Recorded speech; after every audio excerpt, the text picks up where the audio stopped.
judiciaire financier donte sax amal neen li nga xam nekk moo di ay localisation tantôt ñu ne mi ngi def ay bouger yu bëri mi ngi def ay mouvement yu bëri digganteeg France États-Unis entre autres sànq nga daal di jàpp ni waroon na peut-être takk fitam pour mu ñëw wuyu comme ni ki nga xam nekk moo di Karim daal di ñëwee concrètement alors ma bàyyi la nga kon ne raisonnement fi nga nekkoon par rapport ak ki nga xam. Oui, mais je voulais juste montrer que il y a des choses qui se sont passées dans ce pays sous nos yeux.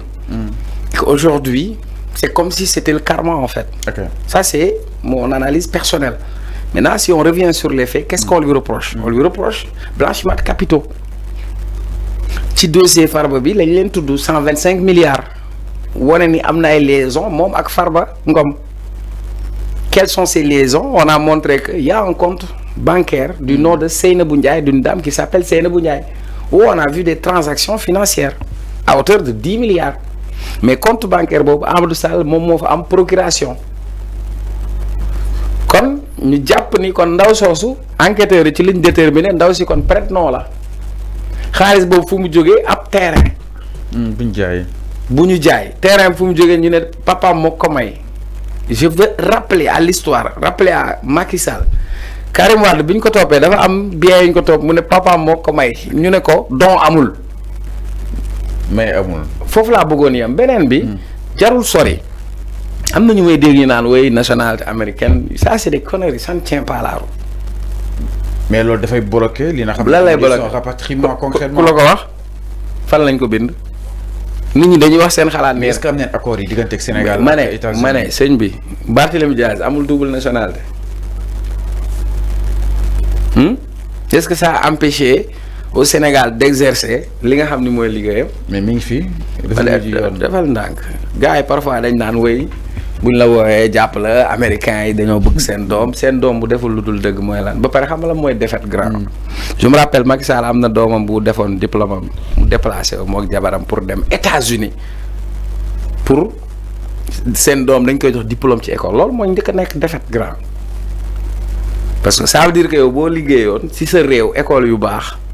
kon sa doom mën na jàngee fii ci sunu ay école première chose beneen bi déni de patriotisme la sax en quelque sorte pourquoi avoir une double nationalité pour se cacher bi muy jël su alalu réew bi ban nationalité la ko jëlee yooyu gars yi di wax c'est du verbiage ba pare beneen bi yan fait lañ koy toppee c'est important sur quel fait non ci blanchiment de capitaux Sénégal dafa bokk ci gars yi pes Sénégal dafa bokk ci ay kuréel ci àdduna bi yoo xam ne dañuy xeex wàllu blanchiment de capitaux. Okay. À l'origine après les attentats du 11 septembre 2001 dañu commencé xool les flux financiers donc dafa am ay convention au niveau international yoo xamante ni fépp fu nit nekk ci àdduna ñu lay toppee lu jëm ci wàllu blanchiment de capitaux wala wàllu financement de terrorisme benn état du la protéger il faut que loolu mu clair ci bopp nit ñi ba pare toppee wuñ ko dangaa sàcc ginaar de blanchiment de capitaux par conséquent États-Unis mënu ko protéger ku ñuy tudd ci wàllu blanchiment de capitaux comprenez les états sont souverains mais il y a sur certains faits aucun état ne protège personne. Il faut que loolu mu clair maa ngi dégg nit ñi di ko wax c'est pas un argument ça loolu benn la. ak koo mën a doon maintenant ce qui est valable pour Amadou Sall c'est un Sénégalais justiciable même s'il est fils de président ça peut être valable aussi pour Wally Seck parce que xëyuñu tudd turam enquêteurs yi déterminer est-ce que am na une liaison wala am na un lien entre ci enquête bi ça ne veut pas dire que def na wala deful. yoon moom mooy déterminer su yoon déterminer ni que Wally Seck am na ay liaison wala am na ci une implication su boobaa la loi s'applique c'est aussi simple maintenant li ma la bëgg wax mooy kon le noyau dur c'est qui donc il y a une machine qui est là orchestrée pour prendre des ressources c'est aussi simple que ça et quand on parle de blanchiment de capitaux je l'ai expliqué sur ton plateau à maintes reprises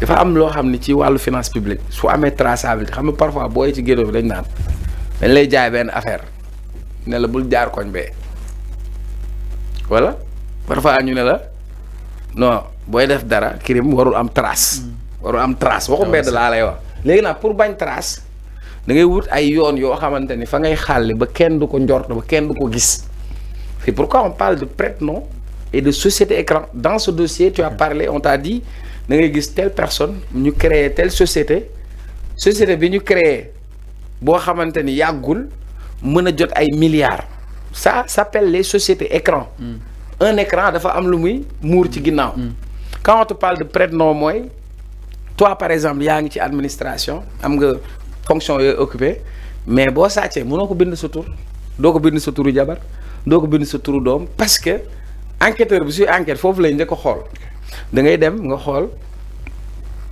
sa petit frère jabaram frère jabaram nga dem contacter ko wala mbindaanu keneen wut ay nit yoo xam ne ñoom ñoo lay porter l'affaire yi parfois nga romb gis ay ngan di parking oto parce que blanchiment mooy lan fexe ba alal bu lewul nga fexe dugal ko ci circuit ba mu mel ni lu lew moo tax ngay xëy di gis ay bâtiment ngay xëy di gis ñenn ñoo xamante ni liggéeyuñu liggéey bu tax ñu mën a am benn train de vie ça s'explique maintenant toutes les personnes li Tafatine doon wax taq ci rëpp képp koo xam ni taq nga ci rëpp na dem wuyu yoon enquête ba mu leer bu dee yaa def yoon def liggéeyam alalu Sénégal nga goxi ko bu dee yoon nee na defoo wala sa responsabilité amu ci ñu bàyyi la nga dem. ban suite ngay xaar donnerait justement peut-être si kaw ki nga xam ne que moo di Amadou Sall ginnaaw bu mu bañ wii ji li nga xam ne que moo di convocation bi jàpp nga ni nag même su amee nationalité bi sax mënuñu ko protéger si lii ñu koy daal di toppee concrètement ban suite ngay xaar ni si côté yoon ak wala yoonal peut-être. oui mais jàpp ni par contumace et tant d'autres. waaw mais loolu yëpp comme egguñu foofu. bay xam ndax dañ koy àtte par contumace. contumace c'est bu ñuy àtte nit te neew fii. xam nga sénégalais yu bëri ci Ousmane Sonko lañ commencé. waaw naan le contumace par contumace mais egguñu foofu. ce qu'il y a on a un état et quand l'état dafa am lu ñuy wax bu ko décision de justice defee dafa am exécution. et exécution bi il faut que l'état trouve les moyens pour exécuter. comprendre Assane Diouf a été aux États-Unis ça n'a pas empêché à l'état du Sénégal de faire des voies et des moyens pour pouvoir indi Assane Diouf au Sénégal état benn nit tawu ko su ko yoon soxlaa fu mu mën a nekk ci àdduna war nañ ko mën a dem jëlee voilà. alors Cheikh Omar par rapport aussi ak li nga xam ne que moo di ba tey nii desandi si wàll wi gis neen ses proches ñu daal di génn son entourage que ni am neen li nga xam ne que moo di ay preuves yu précises c'est-à-dire am neen ay preuves justificatives par rapport ak li nga xam ne itam ñu koy daal toppee ki nga xam ne que moo di Amadou Sall naka na ko daal di jàngatee justement la réaction subite bu tey bi nga xam ne itam APR def na ko. waaw mais bu fekkee Amadou Sall am na ay moyens am na ay preuves yu leer yuy setal deram mais c'est excellent. Moi, c'est tout ce que je lui souhaite. Présente quoi. Non, man, c'est pas parce que Andok Macky Sall que da nga war a yéene doomam dara man yéenewu ma kenn dara mais bu fekkee Amadou Sall deful dara. am na ay preuves yu leer naññ ni liñ koy toppee defu ko mais na ñëw mu tàllal ko justice ça ne doit pas poser problème. ah alors jërëjëf mi ngi noonu. donc pour moi si Amadou Sall dispose de preuves pour s'innocenter. S'il dispose de preuves pour pouvoir se défendre, il n'a qu'à venir se défendre devant. Pour moi, loolu warul nekk débat. alors c'est ça mi ngi noonu par rapport ak mbiru ki nga xam ne que moo di Amadou Sall si kanamu yoon ak wàllu génnal donc nag mbokk yi jàpp ni itam ñëwul waaye ñiy xaar li nga xam ne que moo di. moom daal bu dee ay mbokkam nee nañ daal am na ay preuves. justice wala indi si wàllu noonu concrètement alors merci Ndiaye ñëw itam si beneen poñ.